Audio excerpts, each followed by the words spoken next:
The wrath of the storm. This is the wake left by Hurricane Diana after she whipped ashore shortly after 12:30 this morning. After playing temptress for days as she twirled off coast like a top, the Atlantic's first hurricane of the season struck just north of Cape Fear, North Carolina. Her legacy, a tangle of trees and overturned cars, hundreds trapped in homes, thousands in emergency shelters. Good evening, this is the CBS Evening News. Dan Rather reporting. Hurricane Diana has slammed ashore and tonight is blowing itself out as it moves inland. Early this evening, forecasters officially downgraded Diana to a tropical storm. But North Carolina Governor Jim Hunt said his state already suffered some very great damage and said he will ask President Reagan to declare it a major disaster area. James McManus reports on the storm that changed its mind.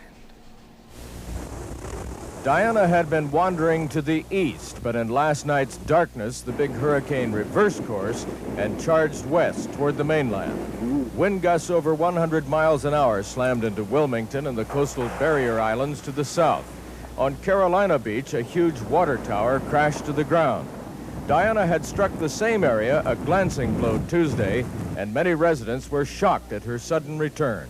Well, we thought the storm was about over. During the next few hours, Diana's eye and swirling winds danced across radar screens, her speed accelerating from 2 miles an hour to perhaps 8, a fourfold increase. Yes, I held him next to me all night. It was terrifying. The wind was horrible. It was like a nightmare. All I could do was pray. At daylight, emergency crews began clearing streets, and residents came outside to breathe a sigh of relief. I knew I'd feel better as soon as daylight came.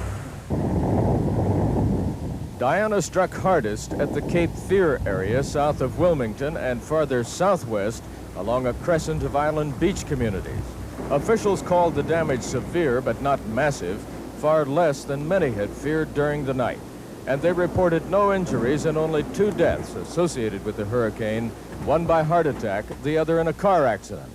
Despite the danger, a few residents chose to ride out the storm in their beachfront homes. It was pure hell last night. It's a wonder that building held up. It was just shaking and rocking and rolling. Some believe the big hurricane pulled her punches. Diana's storm tide apparently surged at less than the predicted 12 feet, and her winds fell below 80 to 90 miles an hour in some areas. There are some 15,000 still living in shelters, and it may be days before they can go home again. Meanwhile, a much tamer Diana is still plowing west. James McManus, CBS News, Wilmington, North Carolina. The coast of the Carolinas is guarded by a chain of barrier islands, and they took the full force when Hurricane Diana paid that devastating return visit last night. No island was harder hit than the site of Bruce Hall's on-scene report. The small island community of Holden Beach took the full force of the hurricane, just as it did 30 years ago with Hurricane Hazel. Remembering how Hazel wiped out the community, officials first ordered the island evacuated Tuesday as Diana came up the coast. At that time, they were lucky. The storm just brushed the community. We thought it was all over with, and we let everybody back on the island yesterday morning. Then we had to turn around and put them all back off again last night. We were so elated yesterday this time, but all we had to do was break the yard. But this time, who knows? From makeshift shelters only a mile or so across the waterway from their homes, the residents watched the storm and realized they would not be so lucky this time. Cletus Clemens took people in at a seafood restaurant, offering free food and shelter. I'm no hero. I haven't done anything, and anybody in that building wouldn't have done the same thing. The eye of the hurricane passed right over the community in the early morning hours, and when the backside of the storm hit, it brought 5 more hours of torrential rains and high winds. My husband came in and he said, you know, I think you may need to prepare yourself emotionally to go back to an empty lot. And that bothered me. She will not have to return to an empty lot, but there was damage throughout the island.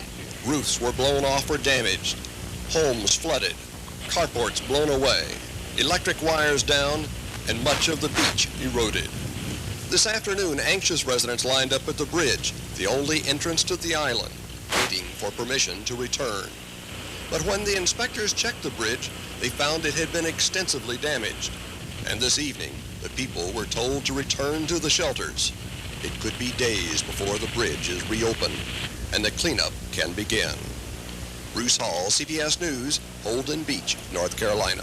Forecasters tonight said that now Tropical Storm Diana is midway between Fayetteville and Wilmington, North Carolina. The storm is moving northwest at 5 to 10 miles an hour with highest winds now of about 50 miles an hour. Diana is expected to turn northeast tomorrow.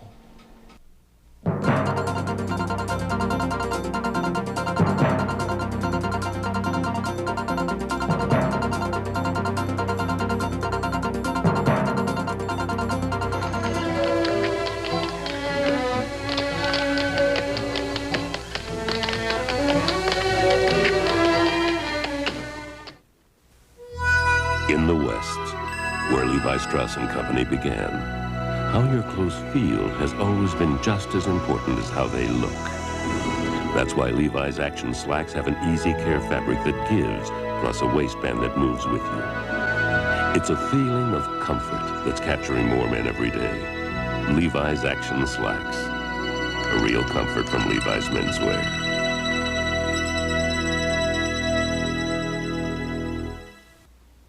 It's amazing how you feel each and every time you taste Yoplait, the yogurt of France. Falling in love again, oh yes, it's true. You can't resist Yoplait's creamy smoothness. What am I to do? The real fruit mixed all through.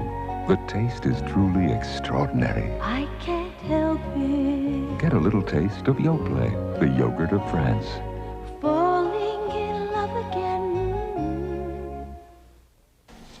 The federal government today halted shipments of all Florida citrus fruit and trees, a measure to try to contain any spread of a highly contagious and incurable plant disease called citrus canker. The ban on Florida citrus, ordered by the U.S. Department of Agriculture, is to stay in effect until further notice. It comes just weeks before Florida's billion-dollar fall harvest of grapefruit and some varieties of oranges. An outbreak of the citrus disease detected at one Florida nursery has prompted the burning of up to 1 million trees. Now under consideration, the burning of thousands more citrus trees at more than 40 other Florida nurseries. U.S. automakers today reported that early September sales rose almost 30% over the same period last year, and industry analysts said that shows consumers are hungry for new cars. And that adds pressure to contract talks between the United Auto Workers and General Motors. With a strike deadline just hours away, Frank Courier reports. In the 7 weeks since the auto talks opened, a strike or contract extension has never seemed more likely. I'm sorry to say that I see us heading for the ditch. With so little progress on a new contract for 350,000 General Motors workers, union locals are preparing for tomorrow's midnight strike deadline. If we got to walk, I'll walk circles around this place. We're ready. We're not anxious, we're not eager, but we're ready. For weeks, GM has resisted union demands for ironclad job security guarantees, a more important issue this year than money. Their membership rolls literally are at stake here over the next 5 to 10 years. They want to keep their membership up. They want to keep their members happy. Historically, the odds seem to favor a walkout. The auto workers have gone out on strike following 6 of the past 8 rounds of bargaining. But industry observers suggest reasons why this time both sides are eager to settle. A strike would shortstop recovery for thousands of GM workers, only recently rehired after long layoffs. I'm making money, I'm buying things, and I'm trying to buy a house. I don't want to go on a strike. A company-wide walkout would deplete the UAW's multi-million-dollar strike fund within 10 weeks. And if production stopped suddenly, GM would lose about $250 million a week in profits. And with the supply of new model cars already down 30% from a year ago, a strike could quickly dry up dealer inventories nationwide. If we don't have the cars to sell, we're out of business. We're frightened. If people can't go out and find a product in GM, they may look elsewhere. In the twilight hours of deadline bargaining, the most serious round-the-clock negotiating begins tonight at General Motors. Frank Courier, CBS News, Detroit.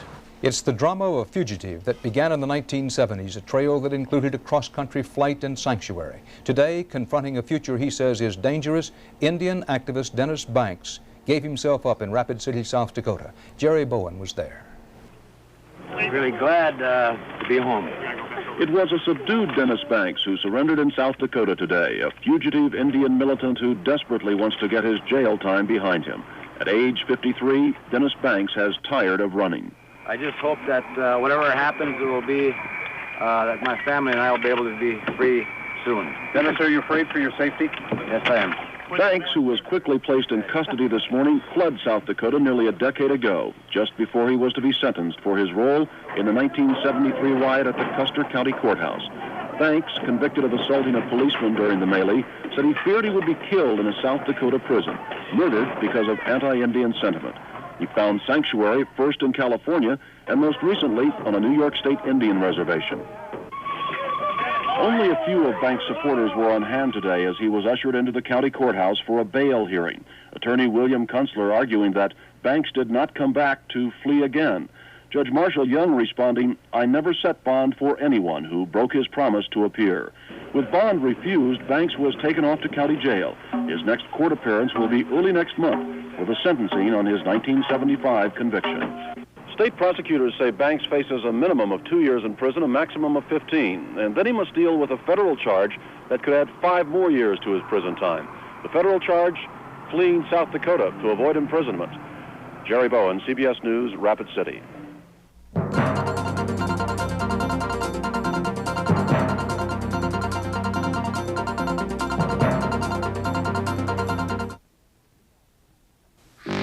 You don't need a big vacuum with lots of extras. You need big cleaning power. So at Regina, we got rid of the extras. The expensive ones went, the heavy ones did too. What we got was a lightweight, one that cleans just like a big vacuum. And the clincher, it costs less. We called it the Regina Power Team. Consumer Reports called it, quote, the only lightweight that was an adequate substitute for a full-sized vacuum, unquote. The Regina Power Team, all the cleaning power without all the extras. What it takes, True Value. Save now on their True Value of the month. In September, it's this Master Mechanic Propane Torch Kit, just $6.49. It includes 14 ounces of propane, a pencil point tip, and an instruction manual. Use it to loosen rusted nuts, solder pipes, and much more. Get your Master Mechanic Torch Kit for just $6.49. Look for the September True Value of the Month banner at participating True Value hardware stores and home centers.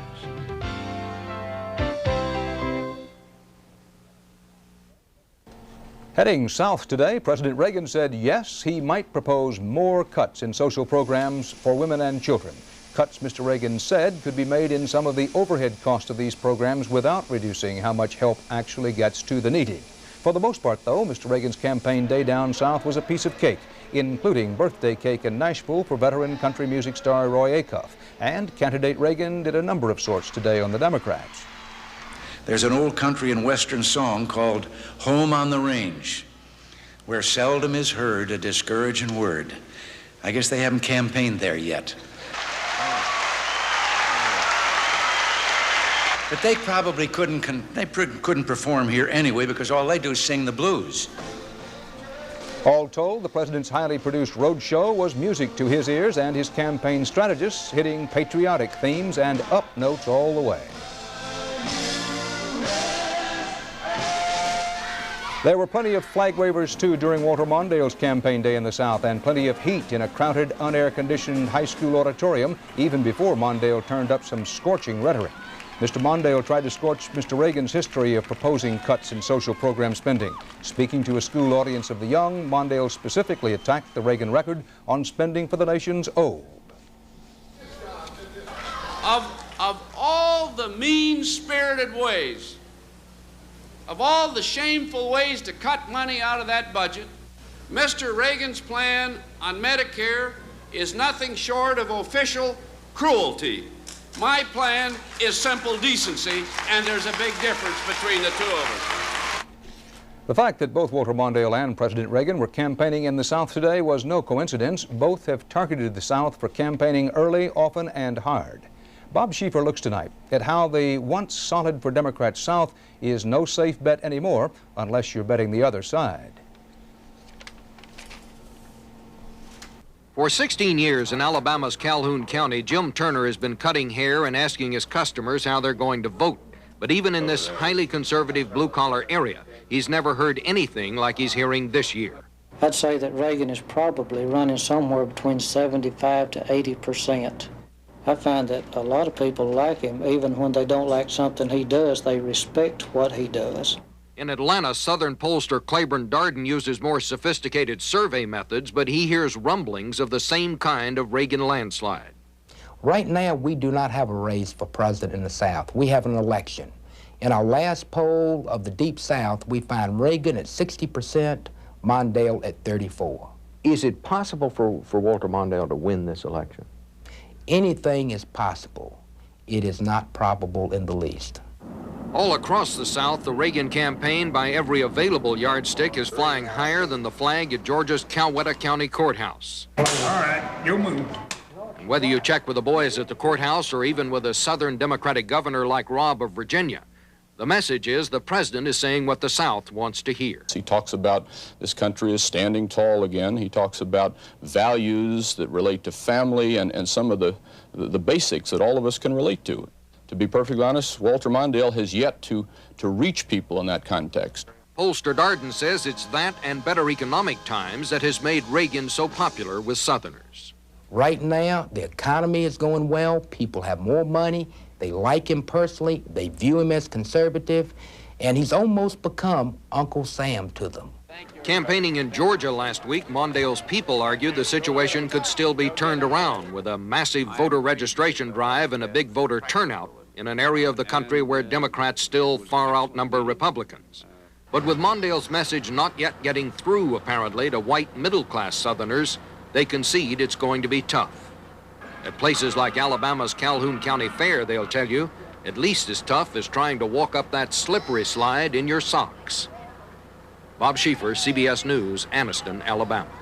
President Reagan tonight is said to have decided to delay release of a highly critical report that accuses the Soviet Union of long-time violations of arms control agreements. According to sources, the delay is likely to last beyond the scheduled White House meeting later this month between President Reagan and Soviet Foreign Minister Gromyko. I don't know if I can compare it to Vietnam, but it's almost the same. Spray any air freshener, and what do you get? A wet, misty spray. That's why Renews-It invented Fresh and Dry. It's really dry. No wet mist or powder in the air or anywhere. Spray Fresh and Dry anywhere. It's so dry, it freshens the air, your carpet, your upholstery, without wetness. Why spray wet? Spray Fresh and Dry from Renews-It. It's dry. The only air freshener you can spray anywhere. Mommy beat Daddy. I quit. Hey, Vaughn, how do you do it? Isn't easy. After Morgan was born, my doctor told me I had iron poor blood. Now I protect myself, eat right, and take Geritol. It's great protection against iron poor blood. Oh! Nice trip, Gladys. Can't sleep. Take Somonex, too. You can't buy a more effective sleep aid. It has diphenhydramine, the non-prescription sleep ingredient most preferred by doctors. Advanced, effective Somonex 2. Israel's longest political crisis was settled today with agreement on a unique bipartisan power-sharing government. Labor Party leader Shimon Peres and outgoing Prime Minister Yitzhak Shamir ended 7 weeks of political stalemate with a handshake.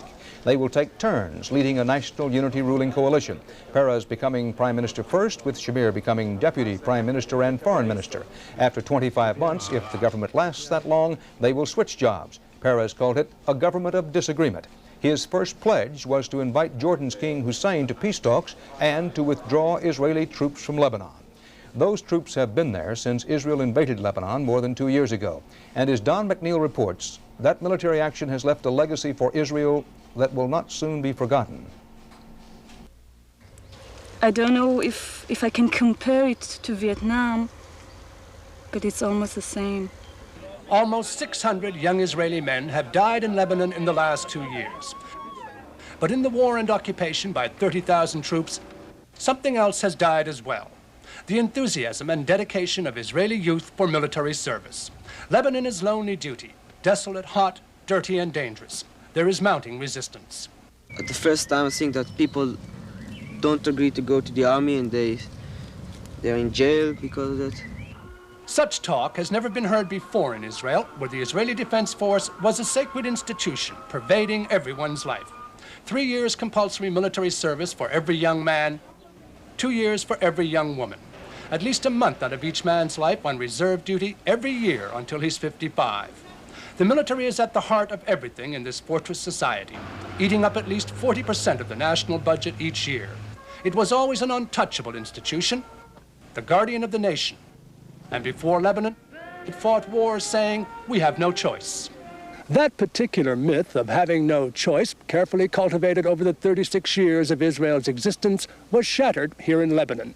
And the consequences, both for the IDF and for Israel, could be disturbing. Someone says, I'm going to be an officer, so people start telling him, something's wrong with you if you're going to be an officer. I don't know why this feeling is on, but you go places and you hear it almost everywhere.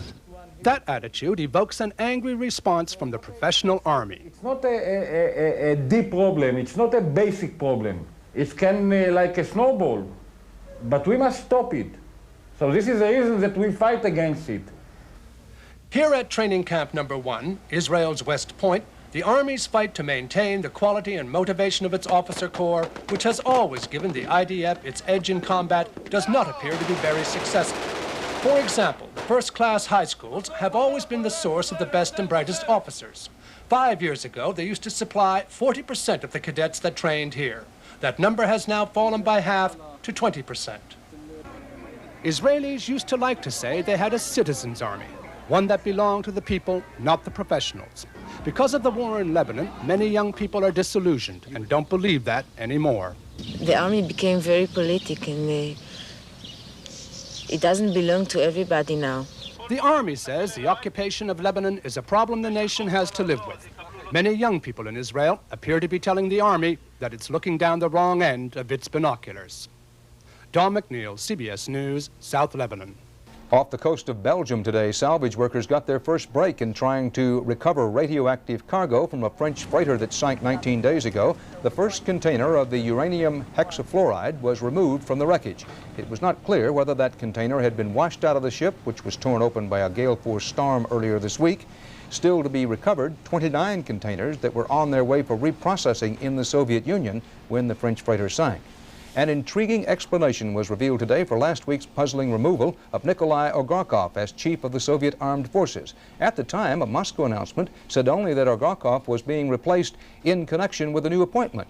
Today, a U.S. official quoted a senior Soviet diplomat as saying Orgakov was ousted because of, quote, unparty-like tendencies.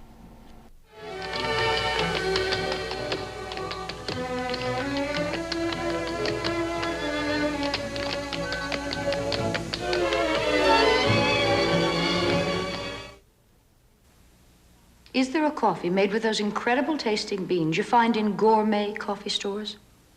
Oh, yes.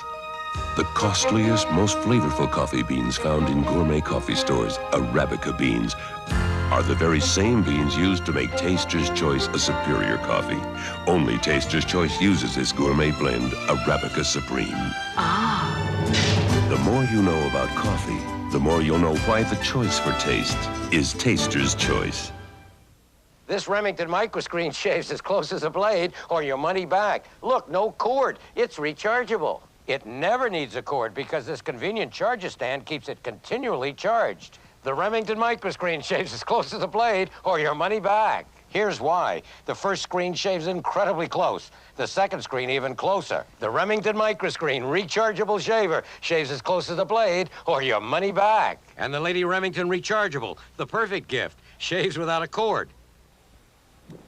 Boys, it's time for dear old Mom to tie on her apron and develop a new snack. A snack that's 100% natural, like grapes. A snack that's bite-sized. Like grapes? A snack in various flavors.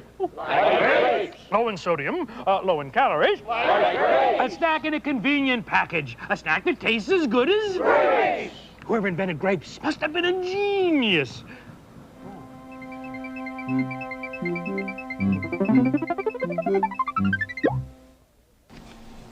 For many movie fans, there was a golden age of Hollywood. They say the comedies, musicals, and dramas of the 1930s and 1940s possess an evergreen charm all their own.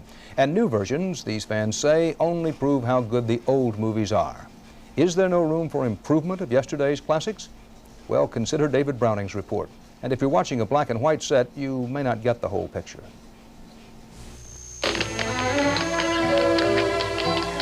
So there you are, watching something old and terrific and black and white, like the Broadway melody of 1940. somebody says, it's really too bad that's not in color, well, look again. The computer experts have done some fancy footwork of their own, applying a bit of high-tech magic to Fred Astaire and Eleanor Powell. A black and white film blossoming into color nearly half a century after it was made.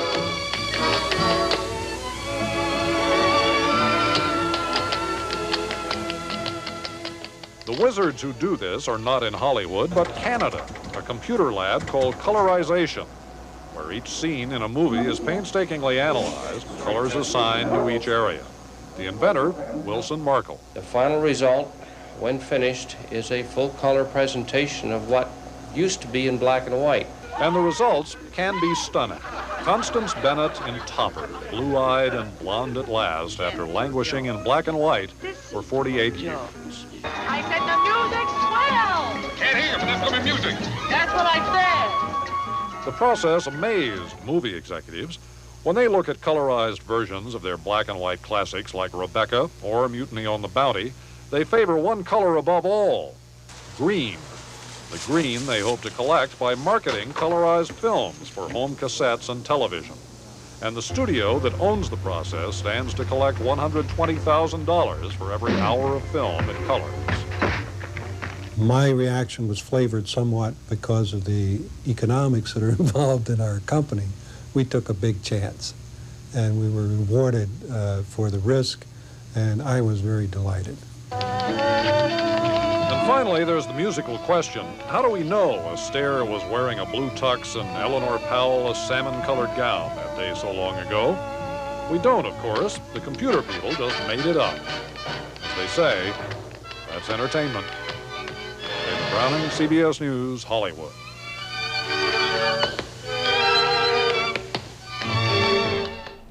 And that's the CBS Evening News for this Thursday. Dan Rather reporting. Thank you for joining us. We'll see you here again tomorrow. Good night. We just moved in and have a million things to do. Where should we start? Ask Sherwin-Williams. Start at your Sherwin-Williams store during our biggest sale ever. Save on interior and exterior paint, brushes, rollers, thousands of wallpaper patterns, carpet and floor coverings in hundreds of styles and colors. Hurry to Sherwin-Williams' biggest sale ever. Great savings on great products, and our great advice is free. Thanks a million, Sherwin-Williams. So before you start, ask Sherwin-Williams.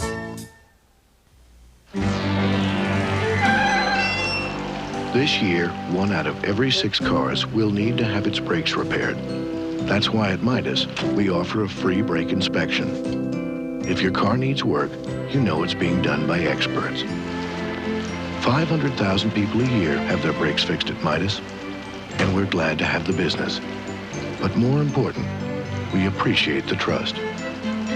Trust the Midas touch. Kellogg's Product 19 cereal. More vitamin nutrition than any other cereal. But you'd never guess because Product 19 vitamins are flaky, bumpy, crispy, crunchy, and taste oh so good. Product 19 goodness comes from